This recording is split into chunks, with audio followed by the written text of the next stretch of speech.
Bienvenue à la table du Seigneur. Ouais! À la table du Seigneur, vous êtes toujours les bienvenus. Chez le frère Christian, il y aura toujours de la nourriture en abondance et vous repartirez bien repus. Luc 15, verset 20. Voici ce que disent les Écritures. Et il se leva. Donc, on parle ici de l'enfant prodigue. Après être rentré en lui, il a pris la décision de retourner chez son papa. Il se leva et alla vers son père. Comme il était loin, son père le vit et fut ému de compassion. Il courut se jeter à son cou et le baisa. Donc, j'ai pris ce passage pour parler encore aujourd'hui de l'attitude du père. Tout dernièrement, j'ai parlé sur la compassion du papa. Alors, je prends ce passage pour aller encore un peu plus en profondeur par rapport à la compassion. Oui. Et aujourd'hui, si je peux donner un titre, je dirais le plus important dans la loi, ou ce qui est plus important dans la loi. Vous voyez? Dieu avait donné la loi à son peuple. Mais il y a quelque chose de plus important dans la loi. Ou plutôt, il y a des choses qui sont vraiment d'un niveau beaucoup plus élevé que tout ce qu'on peut considérer dans la loi. Les choses sur lesquelles il faut mettre l'accent. Vous voyez, il y a des choses prioritaires. Donc, le plus important dans la loi. C'est pas, l'idée ne vient pas de moi, c'est de Christ. C'est le Seigneur Jésus-Christ lui-même. Donc, on peut prendre dans Matthieu chapitre 23, au verset 23. Le Christ le dit aux scribes et aux pharisiens. N'oubliez pas, je voulais juste vous rappeler que dans Luc 15 qu'on vient de lire, ça commence comment? Ça commence par la réaction des Juifs, donc les pharisiens et les scribes. Réaction devant l'accueil que le Christ faisait aux publicains et aux gens de mauvaise vie. Les pharisiens et les scribes étaient indignés. Et pour eux, ils trouvaient que c'était une preuve que Jésus ne venait pas de Dieu. Ils étaient tellement dans la loi. Ils se sentaient tellement, les chefs de la loi, que pour eux, accueillir les publicains et les gens de mauvaise vie, non. Alors, et eux, ils étaient sûrs que c'était ça la loi. Il fallait, si tu voulais respecter la loi, il fallait bannir tous ces hommes-là. Et ils les appelaient les maudits. C'est comme ça qu'ils les appelaient. Alors, le Christ va leur donner une leçon. Donc, dans Matthieu chapitre 23 au verset 23.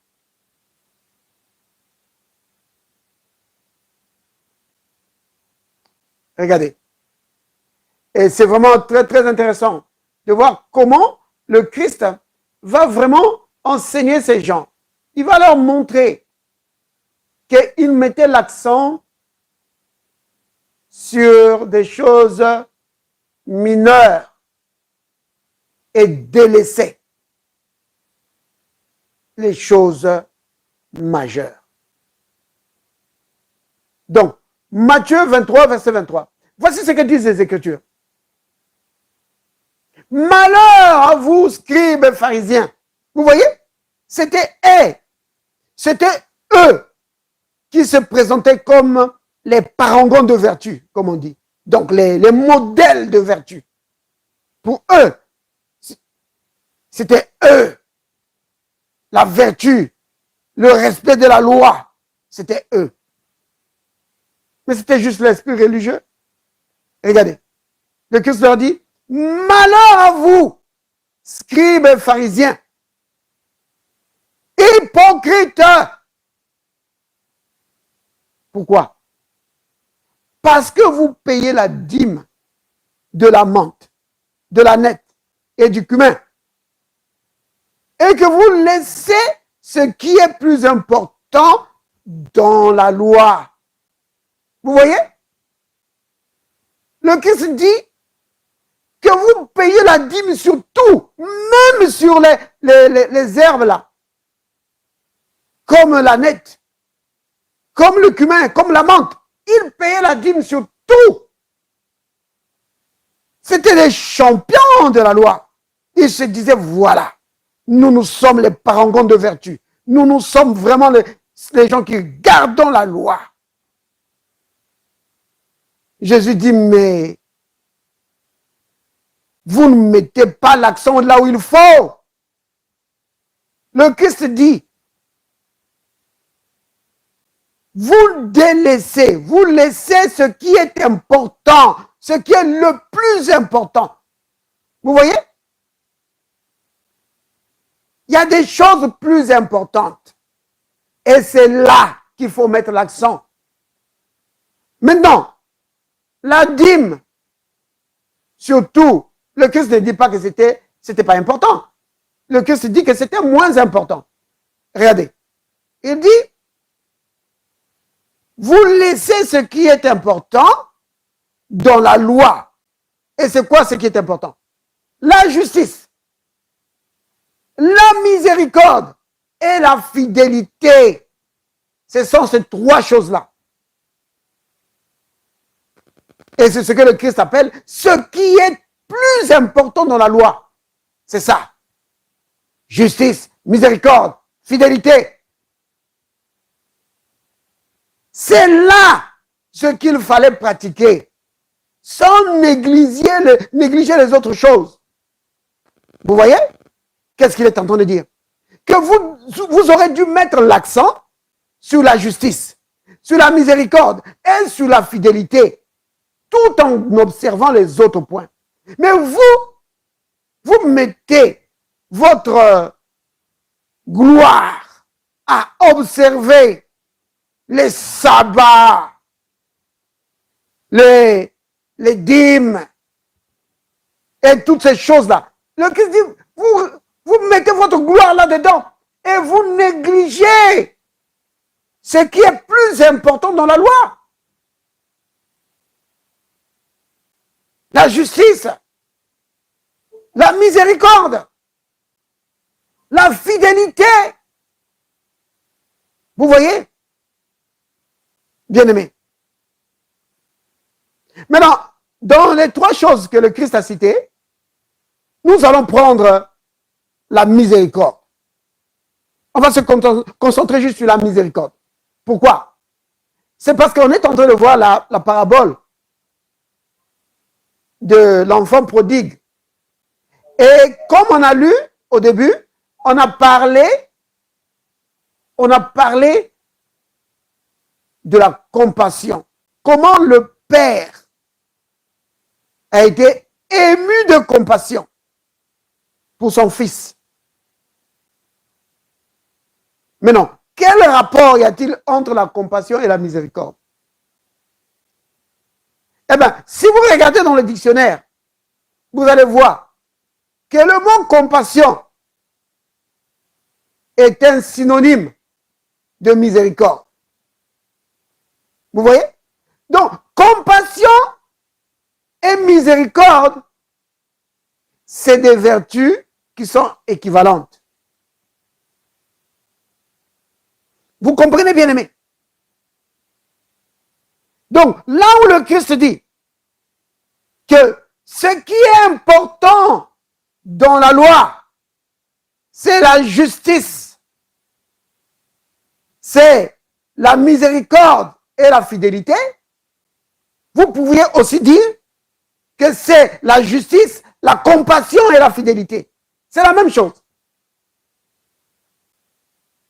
Vous voyez? Compassion, la compassion de Dieu.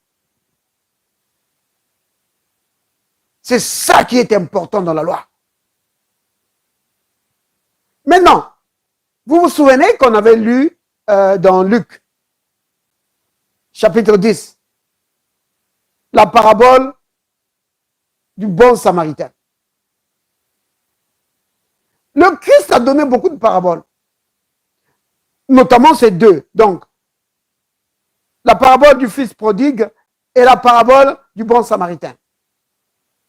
Et le but derrière ces paraboles, c'était pour enseigner. Et ces paraboles emmènent beaucoup d'enseignements. Mais le point principal demeure l'enseignement sur la miséricorde et la compassion. Le Christ était en train de montrer à ses scribes et à ses pharisiens que vous aurez dû exercer la miséricorde et la compassion envers vos semblables, au lieu de vous vanter d'être les observateurs de la loi. Exercez plutôt la miséricorde et la compassion envers vos semblables.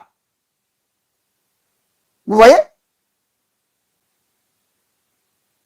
Parce qu'ils ont dit, oh, comment cet homme accueille-t-il les publicains et les gens de mauvaise vie? Et le Christ leur montre, les enseigne sur la compassion de Dieu. C'est capital, ça, bien-aimé. C'est la compassion de Dieu qui transforme l'homme, qui prend le pécheur et qui fait du pécheur un enfant de Dieu. C'est la compassion de Dieu. Vous comprenez, bien-aimé? C'est capital. Si Dieu n'était pas un Dieu compatissant, s'il n'était pas un Dieu miséricordieux, souvenez-vous, c'est équivalent. S'il n'était pas un Dieu miséricordieux, il n'y aurait pas de place pour nous, bien-aimés. Il n'y aurait pas de place pour nous.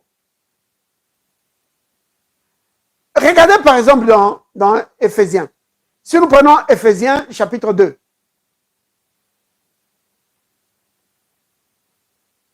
Ça, c'est l'apôtre Paul qui a écrit aux chrétiens d'Éphèse. Regardez. Éphésiens au chapitre 2. L'apôtre Paul dit ceci. Regardez déjà le premier verset. Il dit, vous étiez morts par vos offenses et par vos péchés, dans lesquels vous marchiez autrefois. Selon le train de ce monde. Donc vous viviez comme tout le monde. Comme tout le monde vit. Selon le prince de la puissance de l'air. C'est qui ça, le prince de la puissance de l'air? Satan. Donc vous étiez sous la domination de Satan. C'est pourquoi vous viviez comme tout le monde, dans le péché.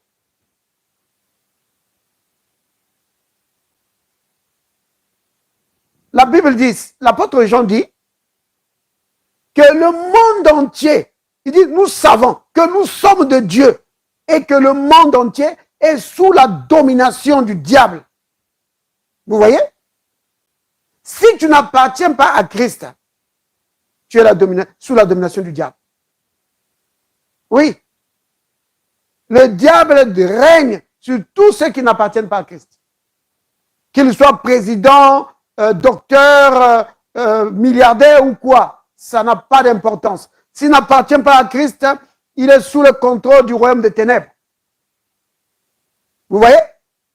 C'est pourquoi il dit que vous marchez donc, dans lesquels vous marchez autrefois, selon le train de ce monde, selon le prince de la puissance de l'air, donc Satan. de l'esprit qui agit maintenant dans le fils de la rébellion. Verset 3. Nous tous aussi, nous étions de leur nombre et nous vivions autrefois selon les convoitises de notre chair. Vous voyez? Et le chrétien ne doit plus vivre comme ça. L'apôtre Paul dit que ça, c'était la situation passée. Nous étions comme ça. Mais maintenant, nous ne sommes plus comme ça. Il dit, nous étions de leur nombre et nous vivions autrefois selon les convoitises de notre chair, accomplissant les volontés de la chair et de nos pensées. Vous voyez? Aujourd'hui, nous n'accomplissons plus la volonté de notre chair ou de nos pensées. C'est fini. Nous accomplissons la volonté de Dieu. Nous vivons selon la volonté de Dieu, pas selon la volonté des hommes ou la volonté de notre chair ou de nos pensées.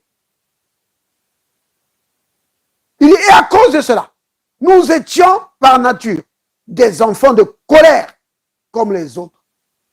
Vous entendez ça, les enfants de colère?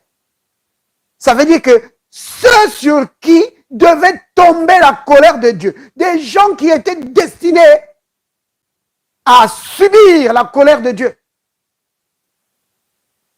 Verset 4. Mais Dieu, qui est riche en miséricorde, qui est riche en compassion. Je vous rappelle ce que c'est la compassion. Sentiment de pitié qui te pousse à te mettre à la place de l'autre, à sentir les douleurs de l'autre et si possible à l'aider. Oui, je dis si possible parce que parfois ce n'est pas humainement possible. C'est pourquoi j'avais dit que la compassion de Dieu est encore beaucoup plus puissante, beaucoup plus grande que la compassion humaine. Parce que la compassion de Dieu fait bouger la toute-puissance de Dieu. Oui. La compassion de Dieu, c'est l'interrupteur qui active la toute-puissance divine. Oui. Quand Dieu est ému de compassion, oh bien-aimé, sachez que son bras tout-puissant va se mettre au travail. C'est cela. Tout ce que Dieu fait, tout ce que Dieu accomplit, c'est pour exécuter les plans, les projets de son cœur compatissant, miséricordieux. Vous comprenez, bien-aimé? C'est capital de comprendre ça.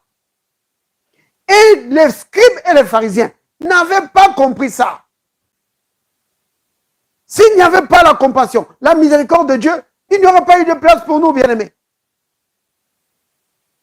Et l'apôtre Paul dit ici, verset 4, donc Éphésiens 2, verset 4. Mais Dieu qui est riche en miséricorde, Dieu qui est riche en compassion, à cause du grand amour dont il nous a aimés. Vous voyez? On parle de miséricorde et on parle de l'amour. Pourquoi? Parce que compassion, miséricorde, bonté, tout ça c'est des synonymes. Hein? Compassion, miséricorde, bonté, tout ça, ça sort du cœur de Dieu, rempli d'amour. Ça sort de l'amour de Dieu. Vous comprenez, bien-aimés? Donc, à cause du grand amour dont il nous a aimés, nous qui étions morts par nos offenses, il nous a rendus à la vie avec Christ. Vous voyez? Donc, c'est la miséricorde de Dieu qui nous a sauvés. Ce verset ici, bien-aimé, c'est l'équivalent de Jean 3,16. C'est la même chose. Jean 3,16 dit quoi? Car Dieu a tant aimé le monde qu'il a donné son Fils. Pourquoi? Afin que quiconque croit en lui ne périsse point, mais qu'il ait la vie éternelle. Vous voyez? Dieu a tant aimé le monde. Donc Dieu était ému de compassion. Oh bien-aimé, regardez, on va prendre Jean 3,16. Hein? On va prendre ça, c'est vraiment capital. On va prendre ça. Maintenant, avant d'arriver au verset 16, prenons d'abord verset 14. Regardez le verset 14. Donc Jean 3, verset 14. Et comme Moïse éleva le serpent dans le désert. Vous voyez? C'est par là qu'il commence. Il dit, de la même manière que Moïse a élevé le serpent dans le désert pour servir de remède, pour épargner la vie du peuple qui était en train de mourir par les morsures de serpents brûlants. Il faut de même que le Fils de l'homme soit élevé. Donc, Moïse a élevé le serpent dans le désert. Non pas que cela venait de Moïse, ça venait de Dieu. Il y avait une situation urgente dans le camp. Le peuple était en train de mourir. Des milliers sont morts, mordus par les serpents brûlants, à cause de leur propre péché, à cause de leur rébellion. Ils se sont tournés vers Dieu. Ils se sont repentis. Dieu a donné une solution. Il a dit, Moïse élève le serpent d'airain. Celui qui va regarder au serpent, il va être guéri.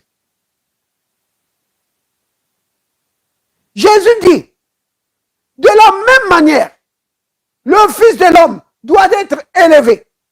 Oui. Afin que quiconque croit en lui ait la vie éternelle. Vous voyez?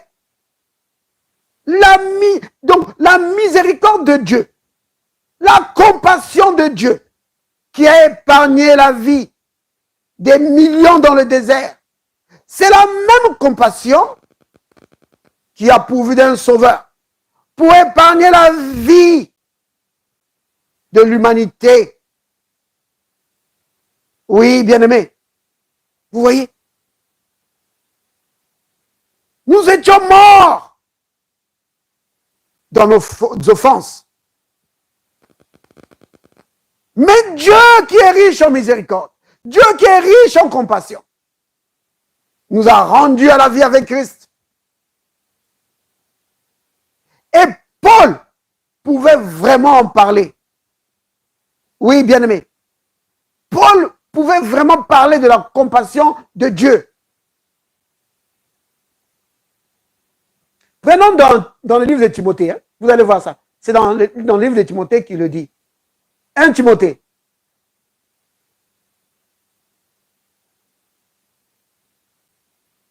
Donc, 1 Timothée, chapitre 1.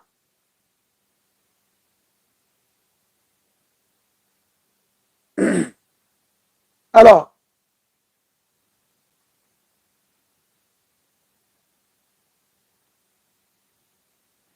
je vais commencer à partir du verset 12.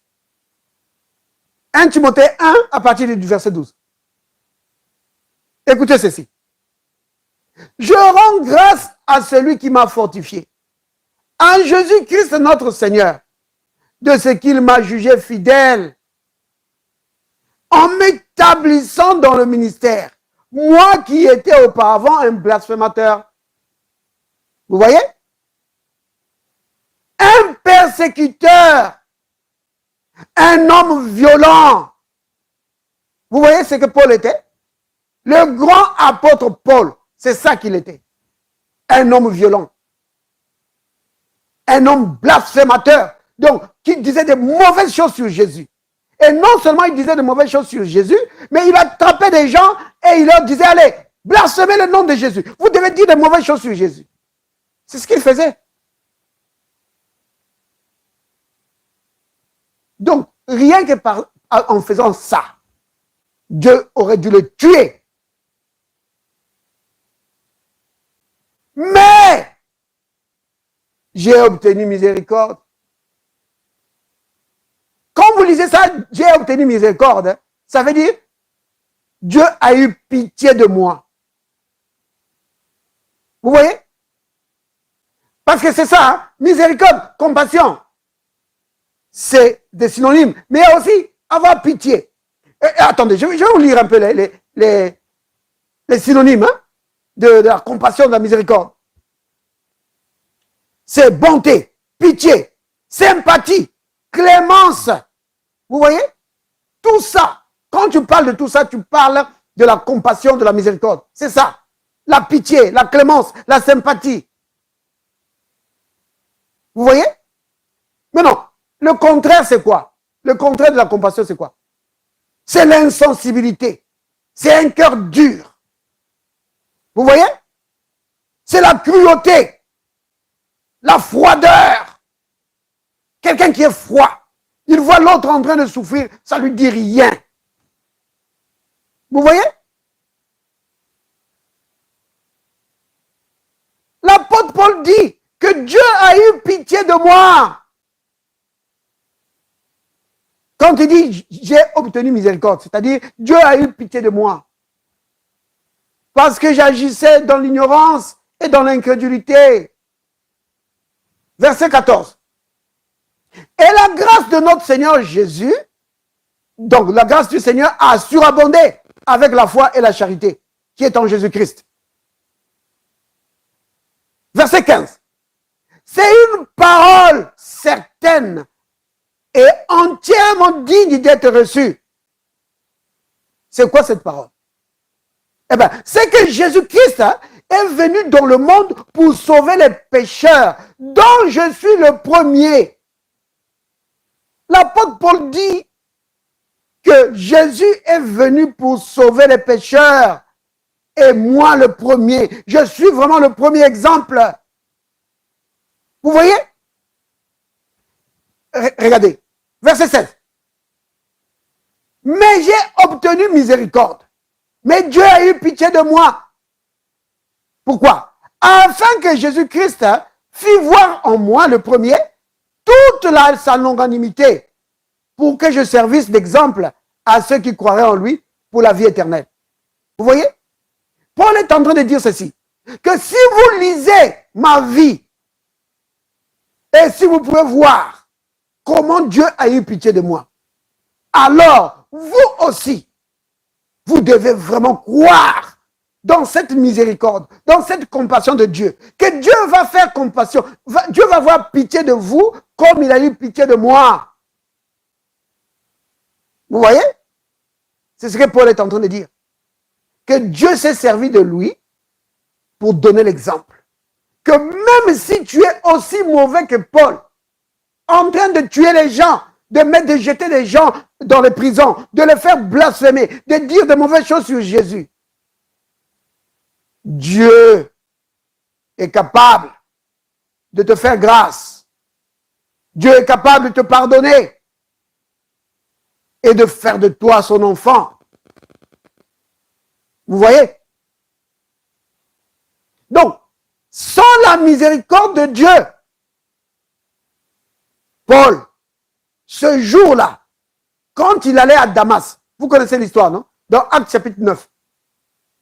Il allait à Damas pour aller arrêter ceux qui adoraient le Christ et les jeter en prison. Ce jour-là, il voit une lumière qui descend du ciel. Et il entend une voix qui lui dit, Saul, Saul, pourquoi me persécutes-tu? Le Seigneur aurait dû le tuer ce jour-là. Mais il n'a pas fait. Il a exercé la miséricorde envers Paul. Il a usé de compassion envers lui. Vous voyez? Ça, c'est la leçon que le Christ voulait enseigner aux scribes et aux pharisiens. Que Dieu, c'est un Dieu de miséricorde. Dieu, c'est un Dieu de compassion. C'est ça la chose la plus importante dans la loi. Vous voyez, bien aimé? Les pharisiens et les scribes, c'était des gens qui étudiaient la loi. Mais ils n'avaient jamais vu ça comme ça. Jamais. Ils n'avaient jamais vu que dans la loi, ce qui était important, c'était manifester l'amour. Parce que l'apôtre Paul nous dit, dans Romains chapitre 13 au verset 10, que la loi, en fait, se résume en un seul commandement, que tu aimeras ton prochain comme toi-même. C'est ça. Ce qui est essentiel, ce qui est plus important dans la loi, c'est marcher dans l'amour. C'est ça le plus important. Vous voyez? Et c'est ça la leçon que le Christ voulait montrer. Maintenant, si vous regardez ces pharisiens, vous allez voir que ce qui a freiné, ce qui les a rendus insensibles, froids. Souvenez-vous, on a dit que le contraire de compassion, de miséricorde, c'est insensible, froid, dureté de cœur, c'est ça. Ce qui les a rendus comme ça, vous savez c'est quoi? C'est la religion. C'est la religion les a rendus froids. Ils étaient devenus froids à cause de la religion, à cause de l'esprit religieux.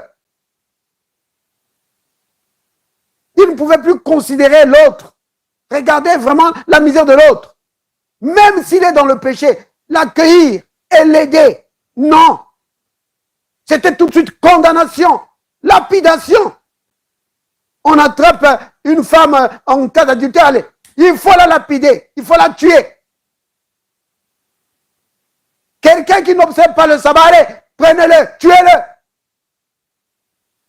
C'était comme ça. Le cœur était devenu froid, insensible. Et c'est la même leçon que le Christ donne dans la parabole du bon samaritain. Le lévite et le sacrificateur, ils ont vu l'homme couché là, presque mort. Ils n'ont même pas essayé de voir, mais est-ce que cet homme vit? Mais on peut l'aider. Peut-être qu'il faut appeler de l'aide. Il faut... Non, rien. Ils sont passés. Le cœur froid, insensible. Vous voyez, bien aimé? Et ce n'est vraiment pas une bonne chose. Le Seigneur nous dit que nous devons être miséricordieux, comme notre Père Céleste est miséricordieux. Oui. C'est-à-dire que nous devons marcher dans l'amour, comme notre Père lui-même marche dans l'amour. Parce que, comme je vous l'ai dit tout à l'heure, que miséricorde, compassion, bonté, tout ça, ça sort de l'amour. Et l'amour de Dieu a été répandu dans nos cœurs par le Saint-Esprit qui nous a été donné. Vous voyez? C'est pourquoi l'apôtre Paul dit ceci.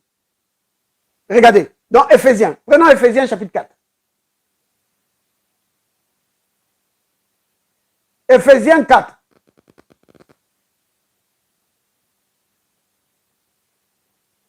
Donc, je vais prendre le verset. Ouais, tu veux lire? Ok, tu peux lire, ma soeur. Lis le verset 32.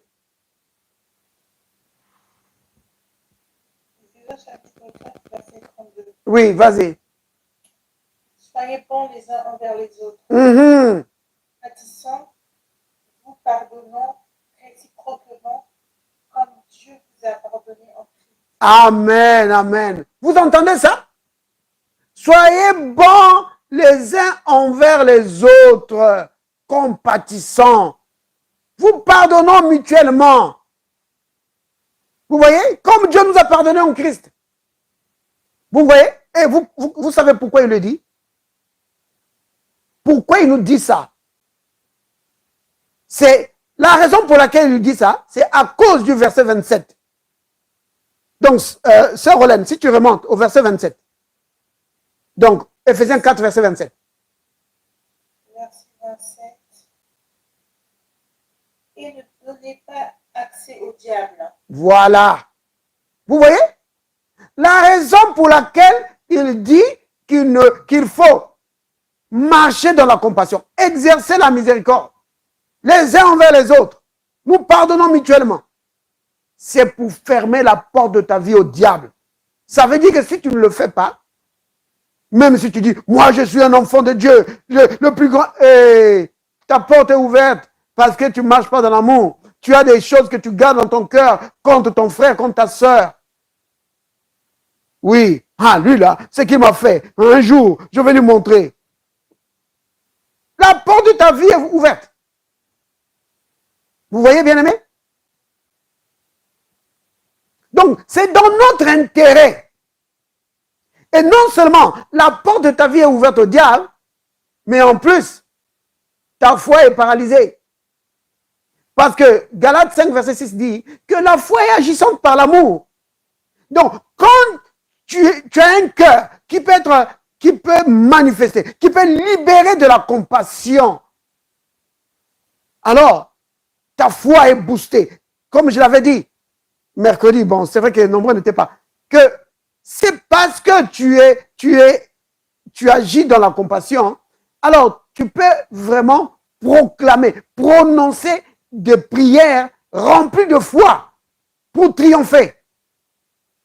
Mais quand tu es insensible devant un cas, ta prière ne sera pas si forte que ça. Vous voyez? C'est vraiment capital, bien-aimé. Donc, le Seigneur nous dit de marcher, d'exercer la compassion pour fermer la porte au diable. Regardez, Sœur Hélène, tu veux encore lire le verset 28. Lis le verset 28 jusqu'au verset 30. Verset 28. Oui. 28 à 31.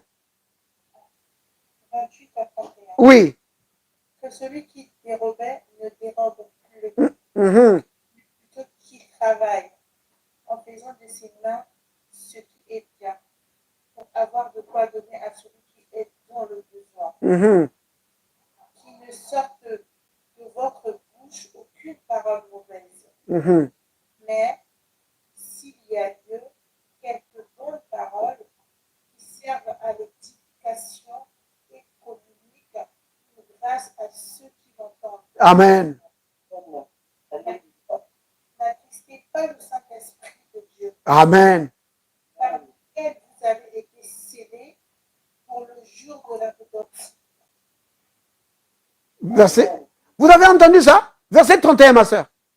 Que toute amertume, toute animosité, toute colère, toute clameur, toute calomnie et toute espèce de méchanceté disparaissent du milieu de vous.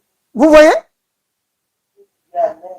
Vous avez vu? Donc, quand tu lis ça, n'oublie pas qu'il a commencé par le verset 27 en disant que ne donne pas accès au diable. N'ouvre pas la porte de ta vie au diable.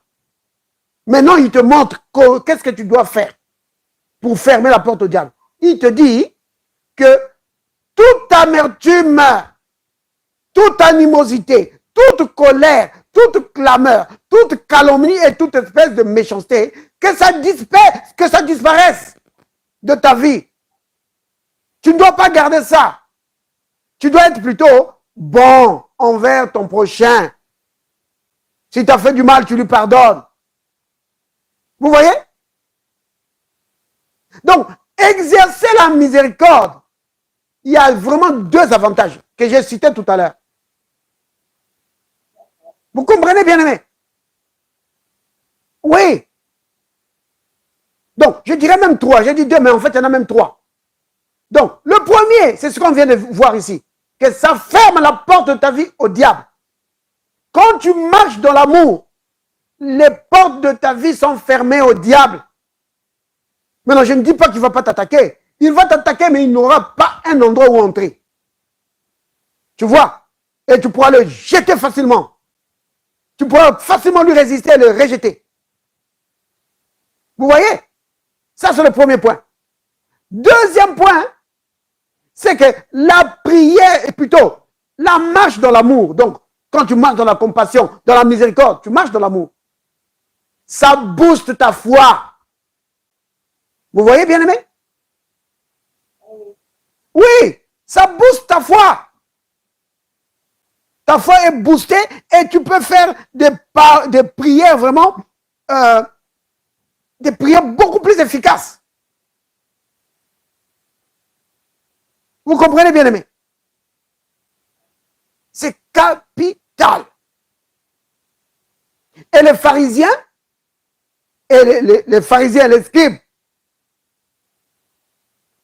eux, à cause de la religion, leur cœur était devenu fermé. Ils étaient devenus comme des robots. Le cœur fermé. On voit quelqu'un qui est là, tombé là, dans le coma. On ne veut pas l'aider à cause de la religion. On dit, ah, moi la loi a dit que si je le touche, je serai impur. Et moi je vais rester pur. Et il passe. Vous voyez? Exercer la miséricorde. Et Dieu nous dit de le faire. J'ai cité tout à l'heure. En fait, il y a beaucoup de passages dans les Écritures que vous pouvez lire où on nous conseille vraiment de dire que soyez miséricordieux.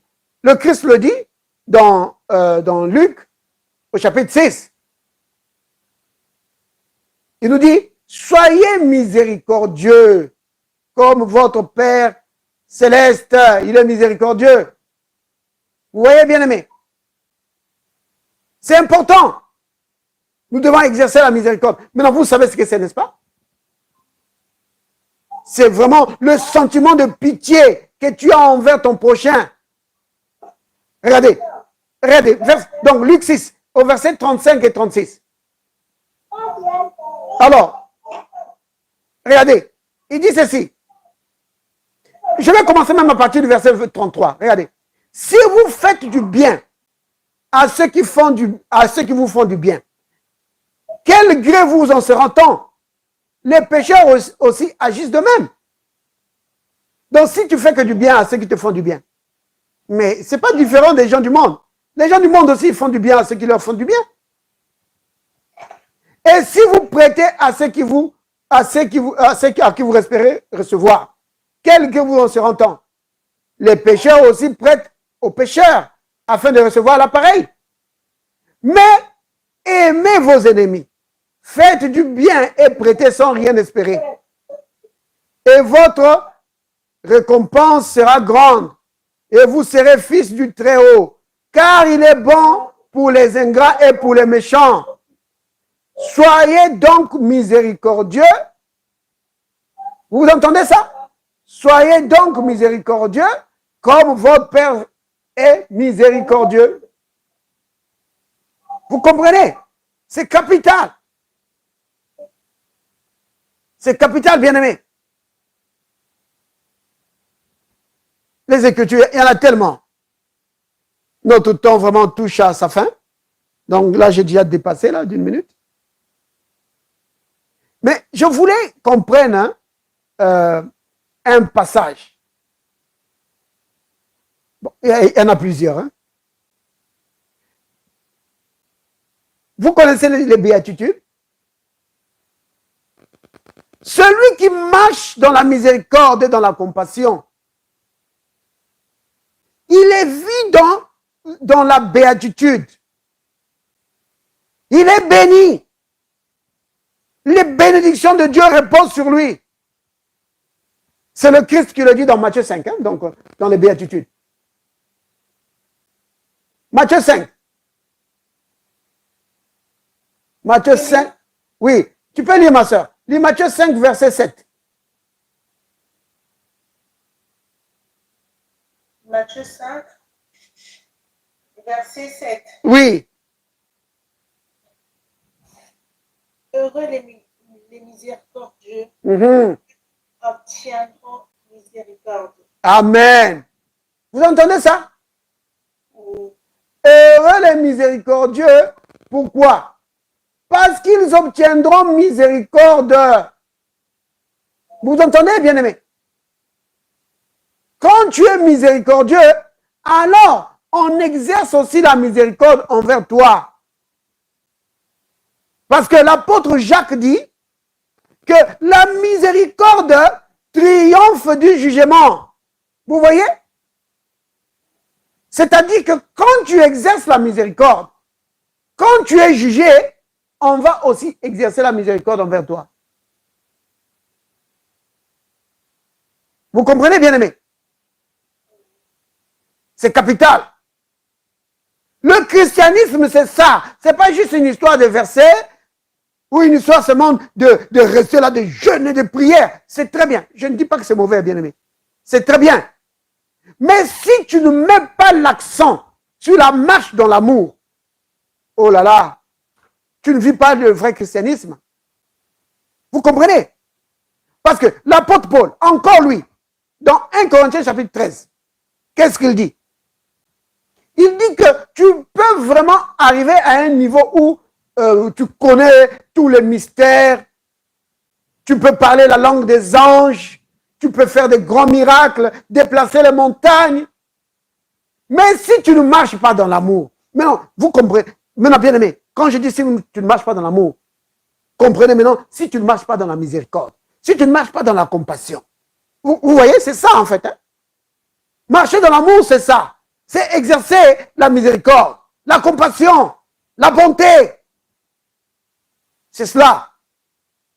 Si tu ne fais pas ça, l'apôtre Paul dit, tu n'es rien. Vous comprenez ça? Parce que Dieu prend plaisir à nous voir marcher comme lui-même a marché. Je vous ai déjà dit que le Christ lui-même, il dit dans Jean 13 au verset 35, il dit que c'est cela la marque de ses disciples.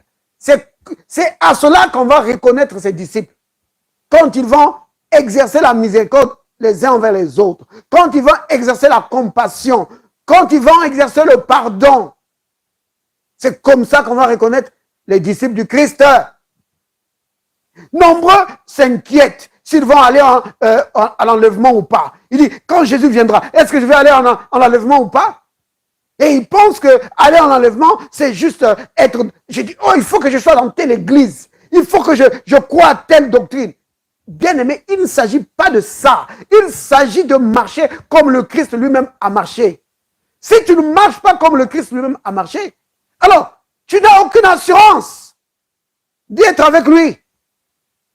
Mais si tu es dans la communion avec lui et que tu marches dans l'amour comme lui-même a marché, l'apôtre Jean dit, alors tu as de l'assurance dans ton cœur le jour où il va revenir. Ça, c'est dans 1 Jean 4 qu'il le dit. Vous comprenez, bien aimé? C'est capital de marcher dans l'amour, de marcher dans la compassion, dans la miséricorde. C'est là ce qu'il faut pratiquer, sans oublier les autres choses. C'est ça, ce qui est plus important dans la loi de Dieu. Béni soit le nom du Seigneur. Bien-aimé, nous allons dire tous ensemble, Père, merci pour ton amour que tu as répandu dans mon cœur.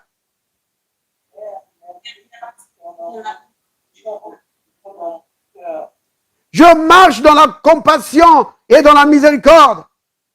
Je marche dans la compassion et dans la miséricorde. J'exerce la bonté envers mes semblables. J'exerce la bonté envers mes semblables.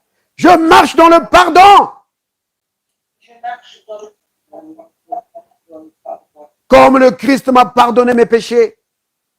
Comme le Christ m'a pardonné. C'est pourquoi je triomphe devant les situations de la vie.